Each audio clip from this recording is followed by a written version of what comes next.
Supreme court के आदेश के बावजूद सेना में 72 महिला अफसरों को स्थायी कमीशन नहीं दिया गया है। इसको लेकर सुप्रीम कोर्ट में अवमानना याचिका दायर हुई है और अब सरकार ने कोर्ट को भरोसा दिलाया है कि वो 2 हफ्ते के भीतर इनकी समस्याओं का समाधान निकालेगी।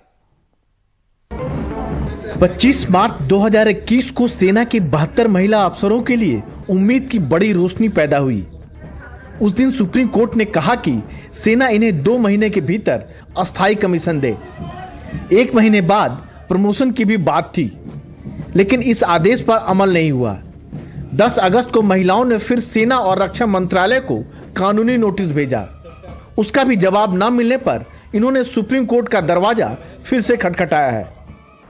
सरकार की तरफ से additional solicitor general mister Sanjay Jain ने अपना पक्ष प्रस्तुत किया और माननीय सर्वोच्च न्यायालय को यह भरोसा दिया कि 2 हफ्ता के अंदर वो इस समस्या का समाधान ढूंढकर उचित आदेश पारित किया जाएगा और उनके इस एश्योरेंस को देखते हुए आगे की कार्रवाई को 2 हफ्ते के लिए स्थगित किया गया है। ये वो महिलाएं हैं जिन्होंने सेना के पैमाने के अनुसार सिलेक्शन बोर्ड फाइट में भी 60% अंक हासिल कर दिखाएं। बावजूद इसके इन महिलाओं को अस्थायी कमीशन नहीं दिया गया। इन महिलाओं की महज 2 से 10 साल तक की ही नौकरी बची है। अस्थायी कमीशन के लिए महिलाएं अरसे से लड़ती रही है।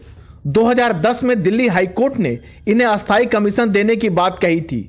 वायुसेना नौसेना ने फैसला मान लिया, लेकिन थल सेना इस फैसले के खिलाफ सुप्रीम कोर्ट चली गई। उसके तर्कों में एक यह भी था कि छोटी जगहों और गांवों से आने वाले जवान महिला अफसर की बात नहीं सुनेंगे। महिलाओं की पारिवारिक जिम्मेदारी होती है, वे सेना की जिम्मेदारी नहीं निभा पाएंगी। जब एनडीए में सरकार महिला अधिकारियों की एंट्री दे सकती है, तो जिन महिला अधिकारियों ने 20 साल तक काम किया है उन्हें परमानेंट कमीशन देने के लिए इतनी आनाकानी क्यों कर रही है? ऐसे में कहीं न कहीं नियत पर शक होता है। मैं समझती हूँ इन सब महिला अधिकारियों को एक बार में परमानेंट कमीशन जरूर मिल जाना चाहिए। सेना में अपनी नौकरी के दौरान इन महिलाओं ने 1 नहीं 5 इम्तिहान अव्वल नंबरों से पास किए। पहली परीक्षा 5 साल की नौकरी के बाद दी, फिर 10 साल की नौकरी के बाद। इसके बाद अस्थायी कमीशन के लिए सिलेक्शन बोर्ड 5 पास किया। इतना ही नहीं, लेफ्टिनेंट से कैप्टन, कैप्टन से मेजर और मेजर से लेफ्टिनेंट कर्नल बनने के लिए भी इम्तिहान पास किए।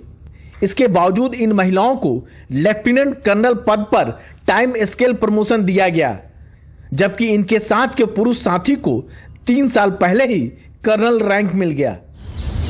अब देखना यह है कि अगले 2 हफ्तों में सरकार क्या समाधान निकालती है, लेकिन यह पूरा मामला महिलाओं के खिलाफ लैंगिक भेदभाव की उदास करने वाली मिसाइल है। दरअसल सेना को यह भरोसा क्यों नहीं हो रहा है कि अपने पुरुष सहयोगियों को टक्कर दे रही महिलाएं उनके बराबर भी ड्यूटी कर सकती हैं। अब महिलाओं की उम्मीद कोर्ट पर ही टिकी है। नई दिल्ली से राजीव रंजन, एनडीटीवी इंडिया।